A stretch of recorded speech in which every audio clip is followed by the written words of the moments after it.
दिया election commission और उसके बाद 2 अधिकारियों को बात ऐसी है कि चुनाव यंत्रणा पूरे अपने कब्जे में लेने का ये प्रयास है।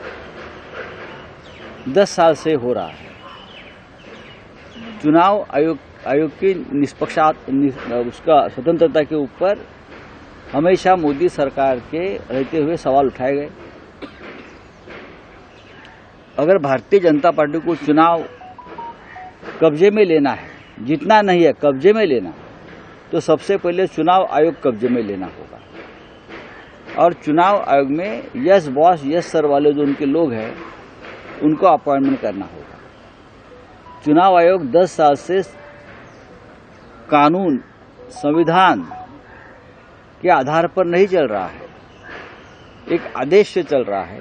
बीजेपी लॉबी चला रही है। 2 निवृत्त अधिकारी को आप चुनाव आयुक्त के तौर पर अपॉइंट किया है, उनसे कोई हम उम्मीद नहीं रखते, ना हमारा लोकतंत्र ना हमारा देश। सर, मुंबई गुजरात लॉबिंग करने से काफी पॉलिटिक्स हो रहा है। अभी बीजेपी के पास 6,60,000 करोड़ का फंड है इलेक्टोरल बॉन्ड्स का, और एक कंपनी है future gaming and hotel solutions, उन्होंने परचेज किए हैं 13,000 करोड़ से भी सबसे ज्यादा इलेक्टोरल बॉन्ड्स ये जो गेमिंग और गैम्बलिंग कंपनी ने परचेस किए हैं, और ये बॉन्ड्स किसको दिए है सबको मालूम है। फिर भी छत्तीसगढ़ में जब चुनाव हो रहा था तो वहां के मुख्यमंत्री भूपेश बघेल के ऊपर इसी मामले में रेड हो गई थी, गेमिंग एप्स के मामले में, मालूम है ना। लेकिन यही gaming apps, gaming company, gambling company 13,000 crore के इलेक्टोरल बॉन्ड्स खरीदते हैं और वो इस देश की सत्ताधारी पार्टी के खाते में वो पैसा जाता है। मेगा इंजीनियरिंग, अब देखिए मेगा इंजीनियरिंग को कितना कॉन्ट्रैक्ट मिला है। बीकेसी में बुलेट ट्रेन का कॉन्ट्रैक्ट हो या और कोई कॉन्ट्रैक्ट, हजारों करोड़ के कॉन्ट्रैक्ट देकर उनसे सैकड़ों करोड़ का इलेक्टोरल बॉन्ड्स खरीदा गया है, लिया गया है। हाँ, पाकिस्तान की कंपनी है उसमें, ये पाकिस्तान की कंपनी यहाँ इलेक्टोरल बॉन्ड खरीदी करती है और बीजेपी के खाते में पैसा जाता है। किस लिए? ऐसी बहुत कंपनियां हैं जिसके ऊपर ईडी सीबीआई ने रेड्स की है, एक्शन ली है, और उनका पैसा इलेक्टोरल बॉन्ड्स के माध्यम से राजनीतिक दलों के खाते में जाता है, खास करके जो सत्ताधारी है उनके खाते में जाता है। तो प्रधानमंत्री जी का जो न खाऊंगा न खाने दूंगा का जो नारा है वो कहाँ जाता है? एक उद्योगपति प्रधानमंत्री से मिलता है, दूसरे दिन इलेक्टोरल बॉन्ड्स खरीदकर भारतीय जनता पार्टी के खाते में पैसा जाता है। भ्रष्टाचार का सबसे बड़ा स्रोत कोई होगा तो प्रधानमंत्री कार्यालय, पीएम केयर फंड, यही लोगों ने पैसा दिया है, इसलिए तो नाम नहीं सामने दे रही है।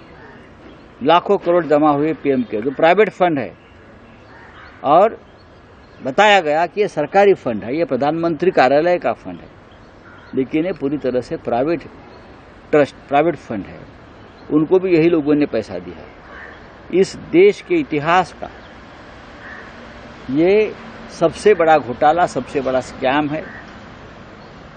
और मोदी सरकार को, प्रधानमंत्री मोदी को अगर नैतिकता होगी तो एक दिन भी वो सत्ता पर नहीं रहेंगे। अगर नैतिकता के आधार पर बात करें तो आप सभी कंपनी देखिए, उसमें से लगभग 350 कंपनी ऐसी है जिसके ऊपर केंद्रीय जांच एजेंसी ने रेड्स की है, और जिनके ऊपर रेड्स होनी चाहिए, एक्शन होनी चाहिए, उनके ऊपर रेड्स नहीं हुए, वो लोगों का चंदा भी भारतीय जनता पार्टी के खाते में चला गया है। Sir, Mumbai north east seat के लिए अभी शरद पवार फैक्शन के जो लीडर्स है उन्होंने मीटिंग की थी शरद पवार के साथ कि वो जो सीट है वो एनसीपी को दी जाए। कहीं ना कहीं आप भी वो सीट के ऊपर आए कर रहे थे। कौन सी सीट? Mumbai north east. ये सीट जहां मैं खड़ा हूं यही सीट है।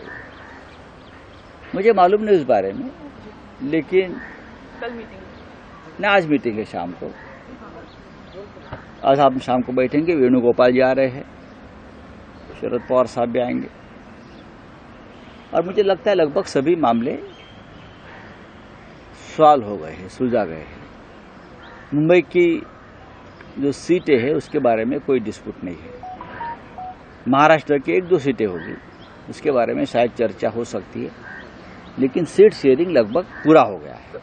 प्रकाश आंबेडकर बोल रहे हैं मुझे मीटिंग के लिए बुलाया नहीं गया, आज की काम कर रही है। प्रकाश आंबेडकर जी की मीटिंग को, प्रकाश आंबेडकर जी हमारे महाविकास आघाड़ी के सदस्य हैं। पहले वाले मीटिंग में प्रकाश जी आए थे। आज जो हम बैठे हैं वो कांग्रेस एनसीपी में थोड़ी बहुत जो बातें चल रही है उसके ऊपर चर्चा होगी। हमने वंचित बहुजन आघाड़ी को एक प्रस्ताव दिया है 4 जगह का। अब उनको विचार करना है उसके ऊपर, उनको विचार करके आना है कि ये 4 सीट हमने जो प्रस्ताव दिया है, जो उन्होंने मांगी थी हमसे, जब तक उनका प्रस्ताव के ऊपर उनकी चर्चा पार्टी में नहीं होती तब तक हम क्या चर्चा करेंगे। लेकिन प्रकाश आंबेडकर जी से भी हम अलग से चर्चा करेंगे। बैठकीसाठी प्रकाश आंबेडकर यांना निमंत्रण नाही असं ते म्हणतात आणि पाडापाडीचं राजकारण होत असेल तर आम्हाला नको असं देखील ते बोलतात। कोणी कोणाला पाडत नाही। हे पाडापाडीचं भूत कोणाच्या मानगुटीवरती का बसतंय मला माहित नाही। महाविकास आघाडीमध्ये कोणीही कोणाला पाडापाडी करणार नाही। आम्हाला भाजपला पाडायचं आहे, आम्हाला हुकुमशाहीला पाडायचं आहे, हे प्रकाश आंबेडकर साहेबांना माहिती आहे। आजची बैठक महाविकास आघाडी म्हणून होत नाही, किंवा काँग्रेस आणि राष्ट्रवादीमध्ये एखाद दुसऱ्या जागेवरून काही चर्चा होते, किंवा शिवसेना आणि काँग्रेसमध्ये एखाद दुसऱ्या जागेवरून काही चर्चा बाकी आहे, त्या होत आहेत आणि त्या एकत्र होत नसून स्वतंत्रपणे होत आहेत।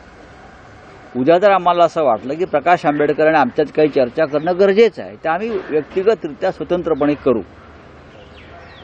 वंचित बहुजन आघाडीला आम्ही 4 जागांचा प्रस्ताव त्यांच्या समोर ठेवलेला आहे आणि त्या 4 जागा त्यांनी जी आम्हाला यादी दिली होती 27 जागांची, त्यातल्या 4 जागा आहेत आणि त्या 4 जागांवरती आता वंचित बहुजन आघाडीच्या नेत्यांनी निर्णय घ्यायचा आहे आणि त्यांनी आम्हाला कळवायचं आहे की या 4 जागा संदर्भात त्यांची भूमिका काय आहे। याच्यामध्ये बोलवण्याचा न बोलवण्याचा मान सन्मानाचा प्रश्नच येत नाही। आम्ही कोणाला एकमेकांना निमंत्रण देऊन बोलवत नाही। महाविकास आघाडी हे कुटुंब आहे, प्रत्येकानं कधी येऊन त्या बैठकीत किंवा आमच्या चर्चेत सामील होऊ शकता। समाज माध्यमातून, ट्विटरवरून, फेसबुकवरून कोणत्याही आघाडीच्या जागा वाटपाची चर्चा कधीच केली जात नाही, आम्ही करत नाही, आपण पाहिलं असेल। आचारसंहिता कोणत्याही क्षणी लागू शकते। आता अवघा तास उरला असेल, अशा वेळी आपली भूमिका ठामपणे का मांडत नाहीये। आता आपण पाहिलं असेल तर बैठकीचा जो सिलसिला चालू आहे, अजिबात बैठकींचा सिलसिला सुरू नाही। काल आम्ही सगळे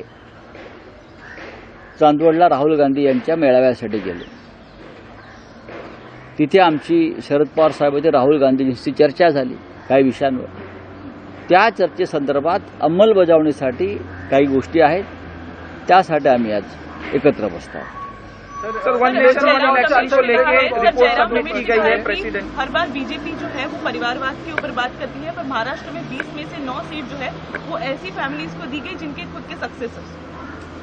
ये बात सही है ना।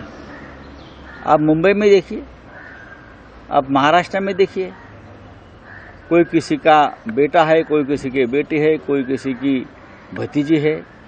हाँ, पीयूष गोयल के पिताजी बीजेपी के ट्रेजरर थे, बड़े नेता थे, है ना परिवारवाद। और कितने नाम ले लूंगा, बहुत नाम है ऐसे। सर, महायुतीतील आमदारांना भाजपकडून धडे घ्यावे लागत आहे। शिंदे आणि अजित पवार गटाला भाषणासाठी भाजपकडून मुद्दे येत आहेत, यात नवीन काय आहे? शिंदे किंवा अजित पवार यांच्या गटाला जे बोलायचं आहे, जे सांगायचं आहे, त्याचं स्क्रिप्ट हे संघ कार्यालयातून येतं किंवा भाजपच्या कार्यालयातून येतं। यात नवीन असं लपून असं काहीच राहिलेलं नाही। ते कुठे स्वतःची भाषा बोलतायत। तसं असतं तर त्यांनी शरद पवार यांच्यावरती अत्यंत घाणेरड्या शब्दामध्ये टीका केली नसती। हे भाजपचं धोरण आहे, संघाचं धोरण आहे आणि ते अजित पवार व्यक्त करतायत. Sir, one nation one election को लेकर रिपोर्ट सबमिट की गई है प्रेसिडेंट के पास, किस तरह से देखते हैं क्या? रिपोर्ट है, रिपोर्ट सामने आने दो, सभी पार्टी से चर्चा होने दो. अब 2024 में तो नहीं होने जा रहा है ना, वो आगे की बातें आगे सोचेंगे. सर, अमित शाह का बयान आया कि उद्धव ठाकरे अपना स्टैंड क्लियर करें सीएए को लेकर. सबसे पहले अमित शाह अपना स्टैंड क्लियर करे. पुलवामा क्यों हुआ, उसके लिए जिम्मेदार कौन है, उसका राजनीतिक फायदा किसने लिया. सबसे पहले अमित शाह ये स्टैंड क्लियर करे, कश्मीरी पंडितों की घर वापसी कब होगी. आप विदेशी जो लोग हैं हमारे, उनकी घर वापसी की बात करते हो, लेकिन कश्मीरी पंडित जिनके ऊपर आपने वोट मांगे हैं, 370 का नारा दिया था हटाने का, उनकी घर वापसी क्यों नहीं हो रही है, वो आप पहले जवाब दीजिए. मणिपुर के लोग जो हमारे देश का हिस्सा है, अपना घर बार छोड़कर भाग रहे हैं, अपने यहाँ ही निर्वासित हो रहे हैं, उनको आप कब सहारा दोगे. हाँ, उस बारे में आप अपना स्टँड क्लिअर करा. सर, इलेक्ट्रॉल बॉन्डच्या माध्यमातून सर्वाधिक देणगी देणाऱ्या ज्या कंपन्या आहेत, फ्युचर गेमिंग आणि हॉटेल सर्व्हिसेस, यांची ज्यावेळी ईडी चौकशी चालू होती त्याचवेळी त्यांनी या देणग्या दिल्याचं असं देखील म्हटलं जातं. अशा अनेक